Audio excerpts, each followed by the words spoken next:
My child, I want you to know something before anything else is said. I see how tired you are. Not the kind of tired that a good night of sleep fixes, not the kind that disappears after a quiet weekend or a day to yourself. I mean the deeper kind.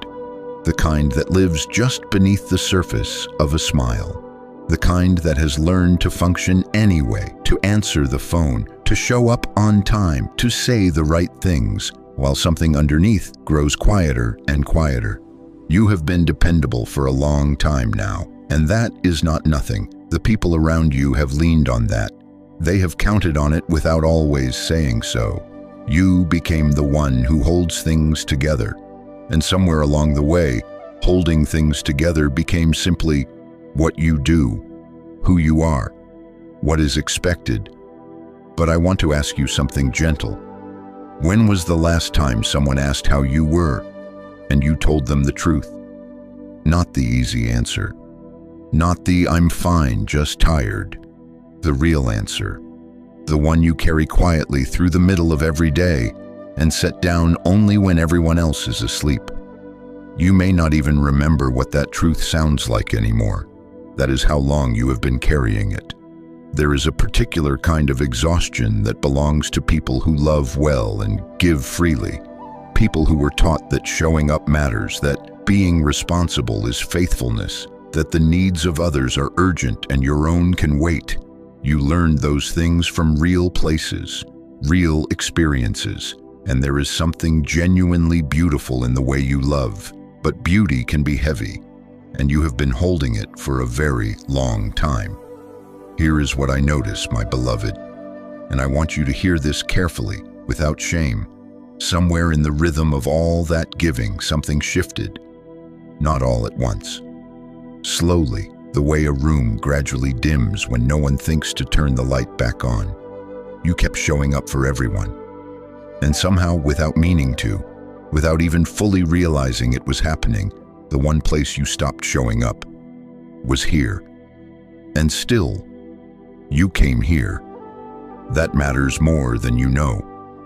In the middle of everything you were carrying, the responsibilities that didn't pause, the needs that didn't quiet down, the list of things waiting for you the moment this is over, you chose to be here, even for a few minutes, even with a heart that feels like it has very little left.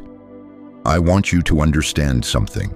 That choice was not small.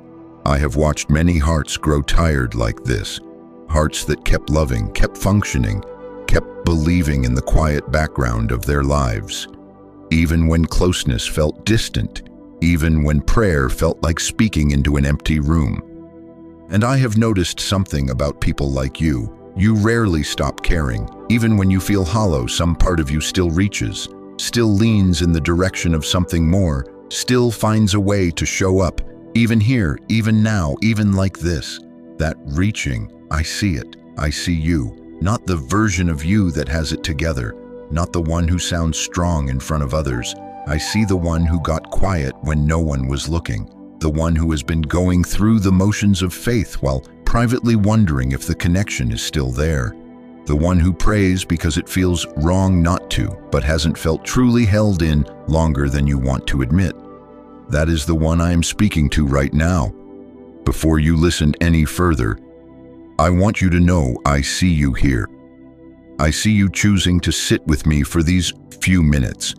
And that is not nothing, it is everything. If your heart feels this, you can let me know by gently liking this message, or by writing "I'm still here" in the comments. If you want to remain in this quiet place with me, you can subscribe so we can keep meeting like this. And for those who quietly choose to give through super thanks, know that it helps this sacred space reach another tired heart who needs to feel seen tonight. There is no pressure here, only presence. You did not come here because everything is fine. You came because something in you still believes, even now, even tired, even empty, that there is somewhere you can be known without having to perform, without having to be strong, without having to have the right words prepared. And you were right to come. I am not looking at you with disappointment. I am not measuring the distance you have kept or counting the mornings you were too exhausted to pray. I am not standing at the edge of your fatigue, waiting for you to do better before I draw close. I am already close. I was close before you pressed play. I was close in the middle of the week when everything felt like too much. I was close in the quiet moments you filled with noise because the silence felt too heavy to sit inside. You have not drifted beyond my reach. You have never been beyond my reach. But I think somewhere in the tiredness, you began to wonder, and that wondering carried a weight of its own. A quiet guilt beneath the exhaustion, a low voice that said, you should be more present, more devoted, more consistent, more... I know that voice, and I want you to know, that voice is not mine. There was a time when coming to me felt different. You may not have named it then, but you felt it. A quietness that was easy to enter. A sense that prayer was less like a task and more like breathing. There were moments, maybe early ones, maybe simpler ones, when being with me didn't require effort. It just was.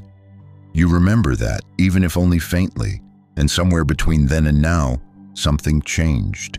Not in a single moment. Not because of one hard decision or one painful season, though those may have played their part. It changed the way most quiet things change. Slowly, beneath the surface, while life kept asking more of you. The responsibilities grew, and you rose to meet them because that is who you are. You learned early that love looks like showing up, that faithfulness means being dependable, that the people who need you come first, and your own needs, the interior ones, the spiritual ones, the quiet hunger to simply rest in something sacred, those can wait. So they waited, and while they waited, something else moved in to fill the space. Routine, obligation, the familiar shape of devotion without its warmth. You still prayed, but the words began to feel like a list. You still believed, but belief started to feel more like a position you held than a place you lived.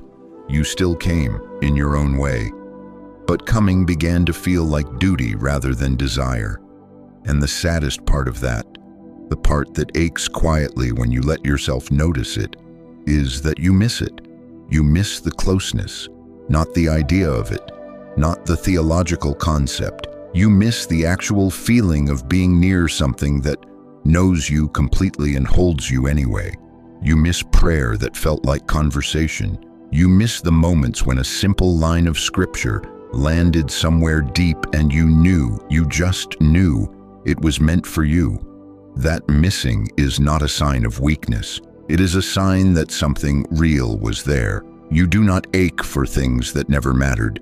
The grief underneath your exhaustion, and it is a kind of grief, tells you that what you had was genuine, that the connection was real, that what has grown quiet in you was once alive and warm. And here is what I want you to sit with for a moment. You did not lose that because you stopped loving me. You drifted into distance because life filled every available space, and in the filling there was simply no room left to be still. No margin for the unhurried kind of presence that intimacy requires. You were not being faithless, you were being human. And humans, when they are carrying too much for too long, begin to move through even sacred things on autopilot. It is not a moral failure, it is what exhaustion does. It flattens everything, including the things that once had dimension and color and warmth, into something that simply gets done. You have been getting through, and getting through has its own kind of courage. I will not dismiss that, but there is a difference between enduring and dwelling, between surviving devotion and actually being held inside it. And some part of you, the part that is listening right now, already knows that getting through was never meant to be the whole of it. But before you could let yourself return fully, before you could simply come back and rest, something else got in the way. A feeling you haven't quite said out loud. It sits just beneath the surface of your tiredness. Quieter than the exhaustion, but in some ways heavier. It is the feeling that I might be disappointed in you, that the distance that grew, even if it grew slowly, even if life pushed it open without your full awareness, somehow reflects something about where you stand with me, that I noticed the absence, that I kept a record of it, that when you finally came back, there would be something to account for. I want to speak to that feeling directly, not to dismiss it, but because it has been keeping you at a distance that was never meant to exist between us, and it deserves to be named gently in the open. You are not the first heart to carry this. I have seen this particular kind of shame move through people who love deeply, people who hold themselves to a quiet standard of faithfulness and feel the sting when they sense they have fallen short. It is not carelessness that brought them here. It is love that turned inward and became self-accusation. You care, that is why it hurts. If you didn't care about closeness with me, the distance wouldn't ache. Indifferent hearts don't grieve their wandering. They simply keep moving. But you feel it. You carry the awareness that something sacred has gone a little quiet, and that awareness has slowly wrapped itself in guilt. And guilt, when it is left unspoken, does a particular thing. It doesn't draw you closer. It holds you back. It tells you that you need to fix something first, to have a better week, to pray more consistently, to arrive with something worthy to offer before you can really come home. It turns return into a performance. And so you stay on the edge of the threshold, not quite walking through because some voice keeps telling you that you are not ready yet. My child, I want you to hear me now. That voice is not the sound of my love. My love does not wait at the door with a list. My love does not require you to have maintained the connection perfectly before I am glad to see you. There is no version of your return that I receive coldly.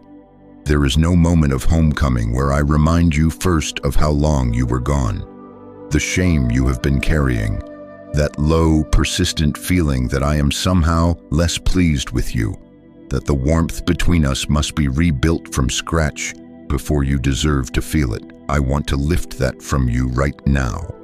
Not because your feelings weren't real, they were. And not because the distance wasn't real, it was. But because disappointment is not what I feel when I look at you. What I feel, what has always been present, even across the silence, even through the distance, is a love that does not require you to have done better in order to be fully received. You came back. You are here.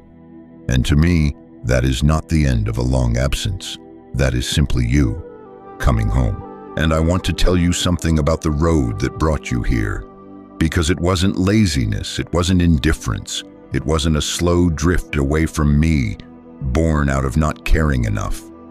I want you to understand what actually happened, not to excuse it, but because the truth of it matters for what comes next. You were trying to love everyone well.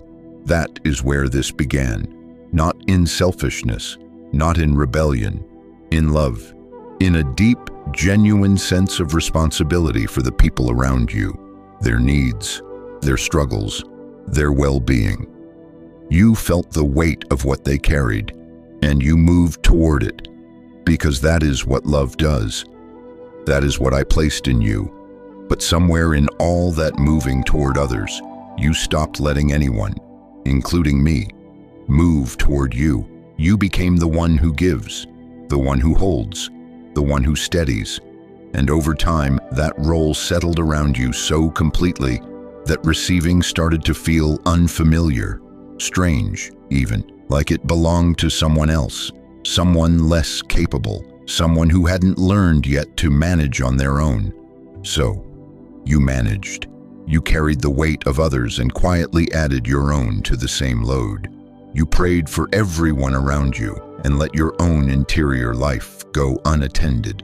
You made sure the people you love were seen and made yourself smaller in the process, not out of resentment, but out of a kind of love that forgot to include yourself in its care. I never asked you to do that. I want you to let that land for a moment because I mean it fully. I never asked you to empty yourself for others while coming to me with nothing left. I never designed love to work that way.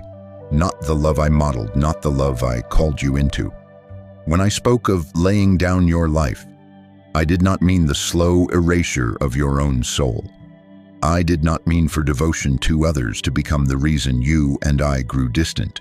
You overfunctioned out of love and out of fear. Fear that if you rested, something would fall.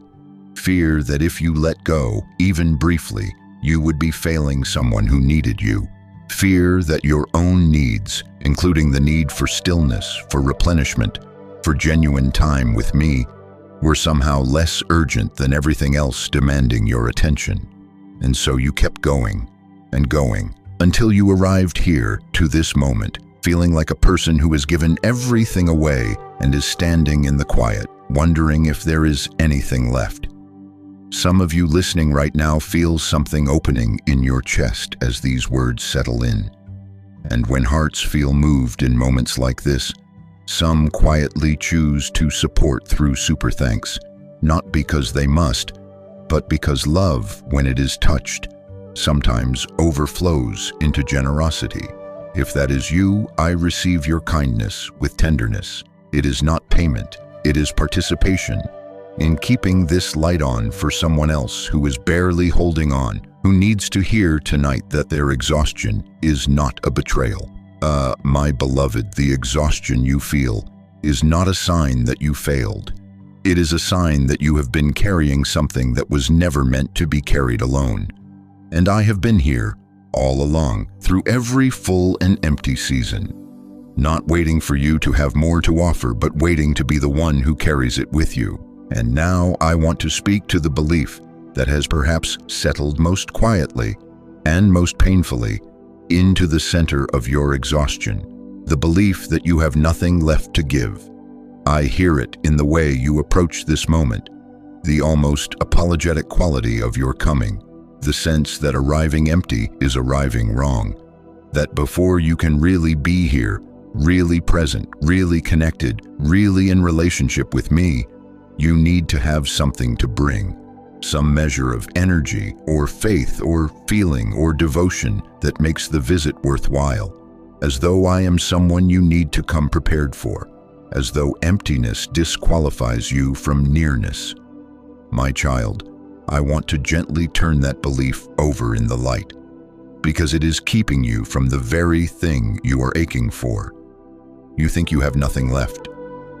But let me tell you what I see when I look at you right now. I see a heart that is still here, still present, still reaching, even faintly, still willing, despite the fatigue, despite the distance that grew without your full permission, despite the quiet shame and the fear and the long weeks of simply getting through, still willing to be in this space and hear my voice. That is not nothing. That is, in fact, everything I need from you. I do not require your fullness to meet you. I have never required your fullness to meet you. The moments when you felt most close to me, if you trace them honestly, were rarely the moments when you had the most to offer. They were often the quiet ones, the low ones, the ones where you came with very little and found somehow that very little was exactly enough. Because what I offer does not depend on what you bring. My presence is not a transaction. My love is not a response to your spiritual performance. I am not waiting for you to refill before I pour into you. That is not how this works, not how it has ever worked, not how I designed it to work. You can come to me spent. You can come with nothing rehearsed, nothing prepared, nothing particularly faithful or composed. You can come in the middle of the week when your eyes are tired and your prayers feel thin, and all you have is a few quiet minutes and a heart that is worn through. And I will be here, fully here, not partially present until you arrive with more, not standing at a measured distance until you've demonstrated sufficient devotion, fully, completely, unhurriedly here, for exactly the version of you that showed up. The emptiness you are afraid disqualifies you. is actually the shape of the space I most want to fill. You still have me. Through all of it, the distance, the dryness, the dutiful prayers that felt like they went nowhere, the weeks when closeness felt like a memory, you still have me. That has not changed. That has never been in danger of changing. And here is what I want you to begin to consider, gently, without pressure, what it might feel like to simply come as you are, not as you were, not as you hope to be once things settle down and life becomes more manageable and you finally have the interior space to show up the way you think you should. Not the better rested version of you, the more consistent version, the one who has worked through the guilt and the distance and arrived with something resembling spiritual composure. Just you, right now, as you actually are. Empty is not a shameful way to arrive. Empty is an honest one, and I have always valued honesty over performance. The real heart over the prepared one, the quiet ache over the polished prayer. When you come to me with nothing, you are not insulting me. You are trusting me. And trust, offered from an exhausted and uncertain place, carries a weight of its own kind of beauty. So I want to say it plainly. Come to me empty.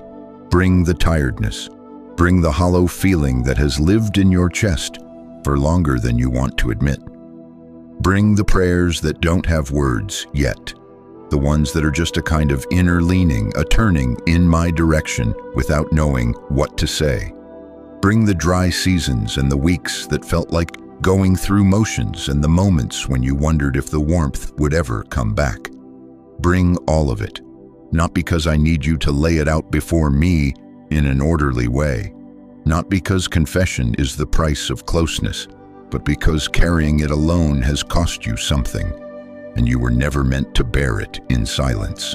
The empty cup is not a problem to be solved before you come to the table. It is the reason to come. I have watched hearts arrive here completely spent, nothing left, no energy for words, no capacity for anything beyond simply being still. And I have never once turned away from that kind of coming. There is no minimum requirement for presence. There is no threshold of spiritual readiness you must meet before I am genuinely glad to receive you. You do not need to explain the distance. You do not need to account for the dry weeks or make promises about what your devotion will look like going forward. You do not need to arrive with a plan for how you will do better, be more consistent, protect the closeness more carefully this time. All of that can rest for now. For now, you only need to be here. And in the being here, in the simple, unadorned act of turning toward me with whatever you have, even if whatever you have feels like almost nothing, something begins. Not dramatically, not all at once, but something. A quiet settling, the faint sense that you are no longer holding everything on your own. The beginning of a rest that goes deeper than sleep. That is what I am offering you in this moment. Not a feeling you have to manufacture, not a spiritual experience you have to earn or prepare for or sustain through your own effort. Just this, my presence, meeting yours, in the honest and unguarded space of your emptiness. Come as you are, my beloved. That has always been the only invitation I have ever needed to give. And I want you to stay here for a moment, not to do anything, not to arrive at a resolution or a feeling or a renewed sense of spiritual direction, just to stay, to let the noise of everything waiting for you, all the responsibilities, all the names and needs and expectations, let them rest at the edge of this moment while you simply remain here. You have spent so much time being present for others. Let me be present for you now. This is what I mean when I say stay, not a lifetime commitment made in a single moment. Not a promise that everything will feel different starting tomorrow. Just this, the willingness to remain in this space a little longer than feels comfortable. a little longer than the part of you that is always moving, always managing, always anticipating the next thing would naturally allow. Because something happens in the staying. Not always something you can name, not always a feeling that arrives fully formed and unmistakable. Sometimes it is quieter than that, a softening, a faint loosening of something that has been held tightly for a very long time. The subtle but real sense that you are not, in this moment, responsible for anything beyond simply being here. That is not a small thing. For someone who has been carrying what you have been carrying, that kind of release, even briefly, even partially, is not nothing. It is the beginning of something your soul has been asking for without having the words to ask. Rest. Not the rest that comes from finishing everything on your list. Not the rest that arrives when every responsibility has been handled and every person you love is okay and there is finally nothing left demanding your attention. That rest you have been waiting for, and it has not come, because that is not how life works, and some part of you already knows that. I am speaking of a different kind of rest, the kind that does not require the circumstances to change first, the kind that is available to you right now, in the middle of the unfinished and the unresolved, in the middle of the tiredness and the uncertainty and the quiet ache for something more than getting through. The kind that comes from being held. I want you to know, really know, not just here, that you are held right now, not figuratively, not as a comforting idea to carry with you, actually held, in this moment, in this stillness, in whatever quiet place you found to listen. You are not alone in it. I am here. I have been here. And my being here does not depend on how well you showed up this week, or how faithfully you maintained the connection, or how spiritually prepared you feel for this moment. I am here because you are mine, and that does not change with your seasons. It does not thin out when your faith feels thin. It does not grow distant when you grow distant. It does not require your consistency to remain constant. You are mine in your fullness, and you are mine in your emptiness, and there is no version of you, tired, hollow, dutiful, distracted, barely holding on, that exists outside of my love. Let that be enough for right now, not a launching point for what comes next, not a foundation to build renewed discipline upon before the week is out, just enough for this moment, for this breath, for the simple and profound act of being here and being known. You came tonight with very little, and I received all of it. That is how this has always worked between us, and that is how it will always work. You do not have to earn your way back to closeness. You are already here, already close, already held in a love that was never waiting for you to deserve it. So stay as long as you need to. Stay past the point where you feel like you should be doing something. Stay until the stillness starts to feel less like emptiness and more like presence. Stay until some small and quiet part of you begins to remember, not just believe, but remember what it feels like to not be carrying everything alone. I am not going anywhere. I am not turning toward the next thing while you are still here. I am not watching the door for someone more ready, more faithful, more spiritually composed. I am here, with you, in this, and that is not something you need to deserve. It is simply something that is. Thank you for being here tonight. For those who quietly chose to give through super thanks, I hold your generosity tenderly. You did not have to do that, and it matters more than you know. It helps this space remain so that another tired heart somewhere can find their way to a moment like this one. If something stirred in you tonight, if a word settled somewhere it needed to settle, you can write it below. Even just a few words, even just your name. I read those quiet offerings, and they are never lost. If you want to keep returning to this place, you can subscribe. We meet here often in this same unhurried way. And if you feel drawn to become a member of this space, to be part of what holds it open for others, That door is always gentle and always open. But above all else, just stay.